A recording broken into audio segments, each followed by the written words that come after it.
नाही सर.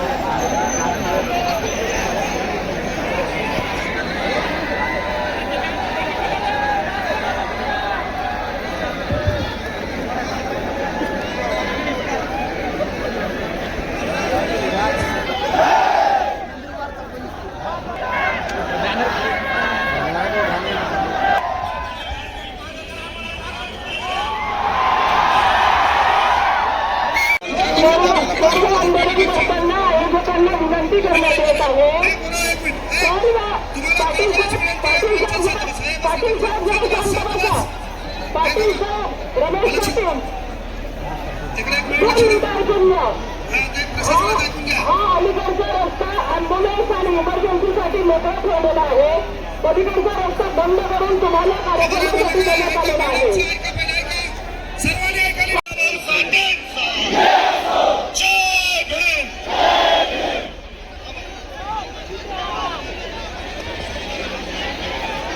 पोरं लक्ष ऐकलं. आपण सुरुवात करायलो. विनंती 1 मिनिट ऐकते. वाजू नका वाजू नका वाजू नका. आपण पोरं प्लीज ऐका थोडं. एकत्र जमलो हे आपण आपल्या न्याय हक्कासाठी जमलो. त्यानंतर आपल्या ज्या मागण्या आहेत त्या मागण्या आपल्याला हायलाईट करायच्या. आणि महत्वाची गोष्ट आहे मी एकच आहे की बाबा आमचा विद्यार्थी संविधानिकरित्या आंदोलनाचे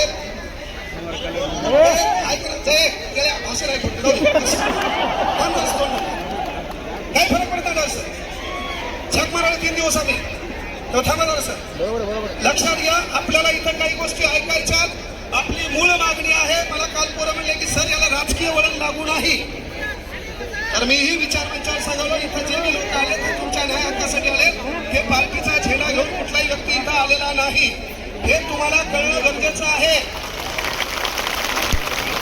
एक गोष्ट लक्षात ठेवा, जर या आंदोलनाची दिशा भरकटली तर आपलं राज्यव्यापी आंदोलन. मला प्रशासनाला विनंती करायची आहे की आम्हाला क्रांती चौकाचं ठिकाण भेटलं नाही.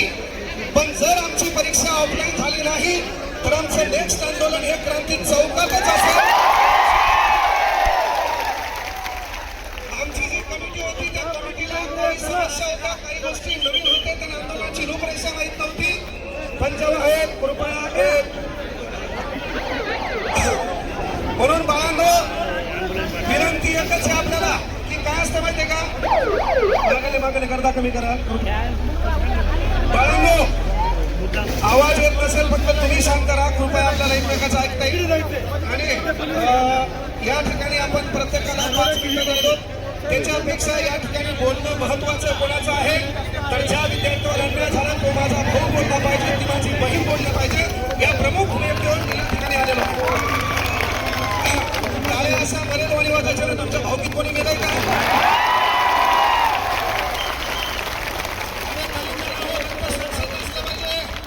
छत्रपती शिवाजी महाराजांचे मावळे बाबासाहेब आंबेडकरांचे विचारधारेचे पाईक आहेत.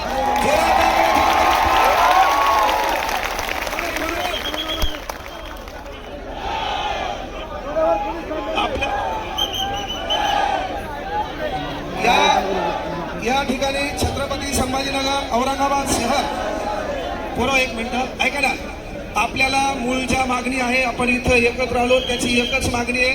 आपल्याला सरकारमधल्या कुठल्या व्यक्तीवर बोलायचं नाहीये. आपल्याला आपली एकच मागणी ती प्रमुख मागणी आहे. प्रत्येक परीक्षा झक मारून ऑफलाईन घ्या. आणि जर तुम्हाला ती घेता येत नसेल आणि तुमच्या पुढे दम असेल तर 1 तारखेला एका वेळेत एकाच दिनांकाला वेळेत सारखी असताना एकच परीक्षा ऑनलाईन तुमच्या धमक असेल. 4 लाख पोरांसाठी पहिली गोष्ट ऑनलाईन परीक्षा आपल्याला महाराष्ट्रात कुठंच होऊ द्यायची नाही. आणि जर तुम्ही या टायमाला बिळात बसून बसला तर आपला कार्यक्रम ठोकायला हे लोक तयारच आहेत. पण सगळ्याचा युवक युवा हो नहीं होते जो हवा के साथ बदलते हैं. युवा हो होते हैं साला जो हवा का रोग बदल देते हैं. या ठिकाणी एकत्र आलो म्हणून विनंती एकच आहे. याला गालबोट लागू नाही. याचा फायदा आगळा वेगळा होऊ नाही. म्हणून आपण आपल्या आवाज येत नसेल तर मी त्या कानात येऊन बोलतो. ते ड्रोन बाजून काढले झाल्या मला व्हायरल झालं पहिलेच. ड्रोन तुला बाजून घे. ते पोरा वाटलेलं मी ड्रोन मध्ये आवाज येईल का. हे पोरं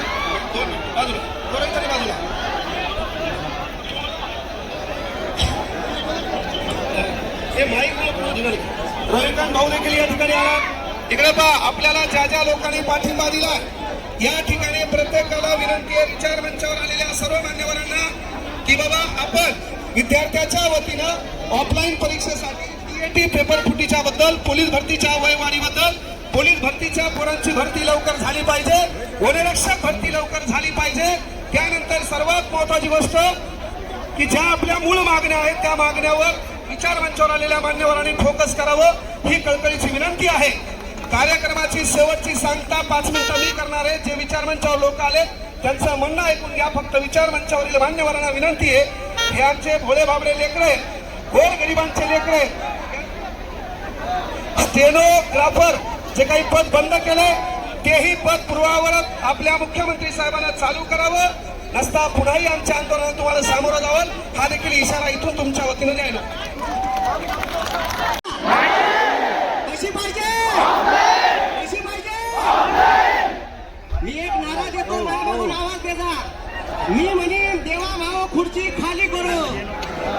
ठीक आहे.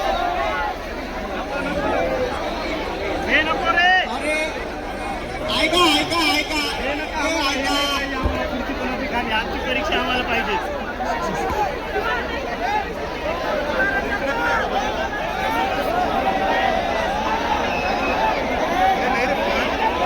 निर्णय पोरगा म्हणत आहे का राष्ट्र माता की वंदे वंदे छत्रपती शिवाजी महाराज की, डॉक्टर बाबासाहेब आंबेडकरांचा, महात्मा फुलेंचा. एमपीएससीची परीक्षा, एमपीएससीची परीक्षा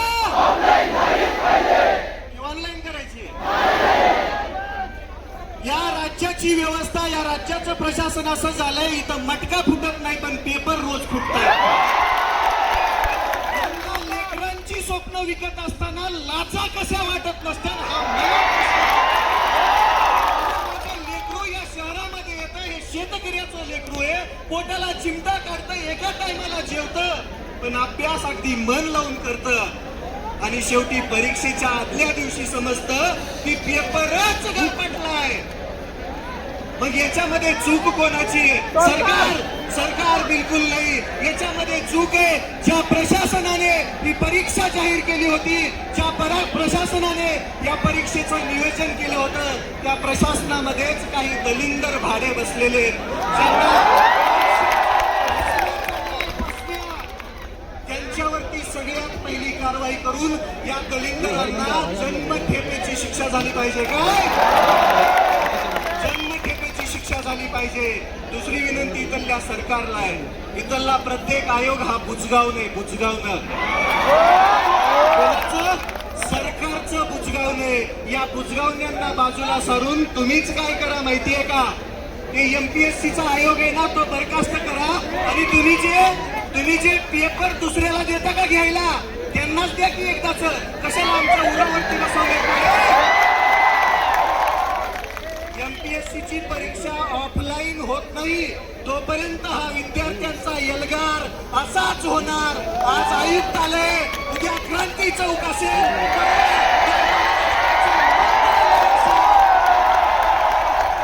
विद्यार्थी एकजुटीचा, विद्यार्थी एकजुटीचा. ही आहे क्रांतीची जागा, छत्रपती संभाजीनगर.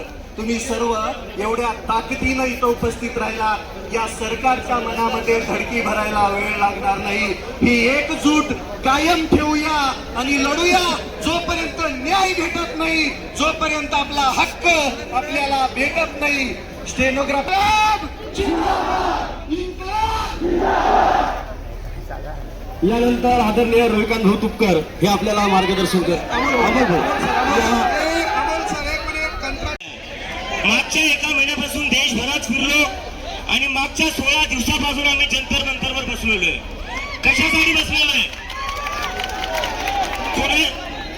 कुणाच्या वोट मागणी नाही बसलोय, कोणती पॉलिटिकल रॅली करायला नाही बसलोय. ज्या 20 पेक्षा जास्त मुलांनी आत्महत्या केली आहे त्या मुलांना न्याय भेटला पाहिजे याच्यासाठी बसलोय. आणि त्याच्या बदले आम्हाला काय भेटलं? महाराष्ट्राचे मुख्यमंत्री बनले, हे लोक अराजक आहे, यांना संविधान माहिती नाही. संविधान हातात घेऊन चालतोय आणि सोबतच असणार आहे. मुख्यमंत्री साहेबांना विचारायचंय, सकाळी 5 वाजता संविधानात लिहिलं होतं की शपथ घेऊ शकता. आणि भाजपचे जे प्रेसिडेंट आहे नितीन नबी, ते थोड्या दिवसाआधी बोलले की जे लोक जंतर मंतरवर आहेत ते कॉकरोच आहेत, ते व्हायरस आहेत आणि व्हायरसचा खात्मा आमचे कार्यकर्ता करतील. ते या देशात जेव्हा जेव्हा मुलं विद्यार्थी परीक्षेचा मुद्दा उठवतात, बेरोजगारीचा मुद्दा उठवतात, त्यांना हे सरकार व्हायरस म्हणून बघते. तर या सरकारला मला फक्त एकच सांगायचं, आम्ही व्हायरस नाही, आम्ही वॅक्सिन आहे. आम्ही व्हायरस नाहीये, व्हायरस तुम्ही लोक आहे, ज्यांनी पूर्ण कीड लावून ठेवली या देशाच्या एज्युकेशन सिस्टमला. धर्मेंद्र प्रधान ते थोड्या दिवसाआधी बोलले, जे लोक जंतर मंतरवर बसलेले ते दहशतगर्द्यां, ते आतंकवाद्यांची बी टीम आहे. धर्मेंद्र प्रधानला मला म्हणायचंय, आमच्यामुळे पेपर फुटीने झाली आहे, आमच्यामुळे कोणी जीव नाही दिलेला आहे, तुमच्यामुळे 20 पेक्षा जास्त मुलांनी जीव दिलेला आहे. तर जर आतंकवादी कोणी आहे तर धर्मेंद्र प्रधान आहे. तुमच्यामुळे लोकांचे जीव गेलेले. आणि मी आज सकाळी दिल्लीवरून आलोय, आता लगेच हा कार्यक्रम झाला की मी दिल्लीला वापस चाललोय, कारण की हे आमचं जे दिल्लीतलं आंदोलन आहे ते धर्मेंद्र प्रधानचा राजीनामा झाल्याशिवाय आम्ही वापस घेणार नाही. आणि फक्त नीटसाठी नाहीये, गैरसमज करून घेऊ नका. फक्त नीटसाठी नाही, नीटच्या मुलांची आत्महत्या झालेल्या आहे त्यामुळे आम्ही त्यांचा आवाज उठवतोय. पण देशाची सगळी शिक्षण व्यवस्था एकंदरीत कोलांडली आहे, आपली पूर्ण कोलॅप्स झालेली आहे, ती सुधारण्याची सुरुवात आहे. आणि सोनम वांगचुक सरांचा मी एक मेसेज घेऊन आलोय. सरांना काल मी सांगितलं होतं, काल मी माझ्या घरी चाललोय, छत्रपती संभाजीनगरला चाललोय. तर सर म्हणलेले चाललाय तर अजून लोकांना घेऊन ये. तर कोण कोण येणार, कोण कोण जंतर मंतरला येणार आहे, दिल्लीला येणार आहे.